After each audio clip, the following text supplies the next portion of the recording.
எப்படி செய்யறதுன்னு பார்க்கலாம் வாங்க. ஒரு வானலில் எண்ணெய் விட்டுட்டு கடலைப்பருப்பு ஒரு ஸ்பூன், உளுந்தம்பருப்பு ஒரு ஸ்பூன், சின்ன வெங்காயம் ஒரு 15 நல்லா வதக்கிக்கோங்க.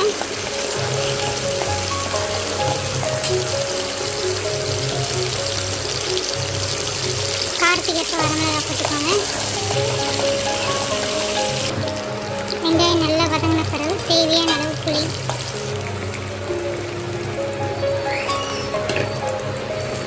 காமூடி தேங்காய் திருவி போட்டுக்க, நான் சீவி போட்டுக்கேன். நல்லா வதக்கிக்கோங்க.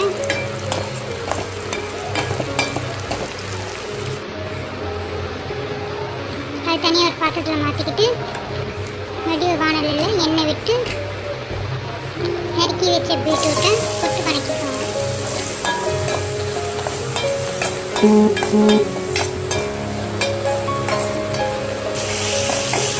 பீட்ரூட் நல்லா வதங்கிட்டே இருந்துச்சு.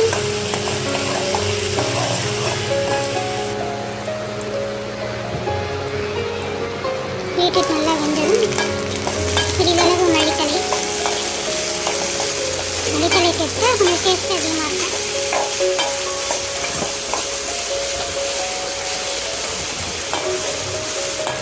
எல்லாம் நல்லா வதங்கிடுச்சு.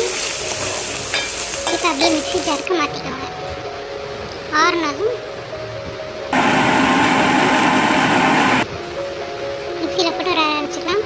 தேவையான அளவு உப்பு நான் முன்ன போட மறந்துட்டேன், இப்போ கடைசி போட்டுட்டேன். போட்டு ஒரு அரை அரைச்சி எடுத்துட்டேன். தேவையான சுவையான பீட்ரூட் சட்னி ரெடி. நிறைய டிஃப்ரெண்ட்டாக சட்னி தேவைப்படுது குழந்தைங்களுக்காக. இது ஹெல்த்தியானதானது.